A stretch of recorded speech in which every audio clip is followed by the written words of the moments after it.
Hello friends, ഇന്ന് രാവിലെ തന്നെ പുറത്തിറങ്ങിയ സമയത്ത് കാണുന്ന ഒരു കാഴ്ചയാണിത്. എൻ്റെ പിങ്ക് റോസാ ചെടിയിലെ പൂവുകൾക്ക് ചുറ്റും ആനന്ദ നൃത്തമാടുന്ന ചെറുപ്രാണികളെ നിങ്ങൾ കണ്ടാവും. എന്ത് രസമാണ് കാണാൻ. ആരാണെന്ന് മനസ്സിലായോ? അതാണ് ചെറുതേനീച്ചകൾ.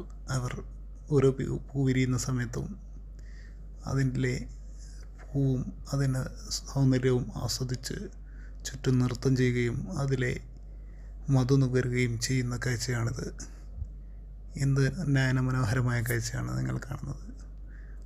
ഇങ്ങനെയുള്ള കാഴ്ചകളാണ് ചെടി വളർത്തുമ്പോൾ നമുക്ക് കിട്ടുന്ന മനസ്സിന് കുളിർമ നൽകുന്ന കാഴ്ചകൾ. വളരെ മനോഹരമായി പൂക്കൾ ഉണ്ടാകാൻ വേണ്ടി നമ്മൾ കഷ്ടപ്പെടുന്നതിൻ്റെ ഫലമായിട്ടാണ് ഇത്തരം കാഴ്ചകൾ നമുക്ക് പ്രകൃതി സമ്മാനിക്കുന്നത്. Okay, good bye.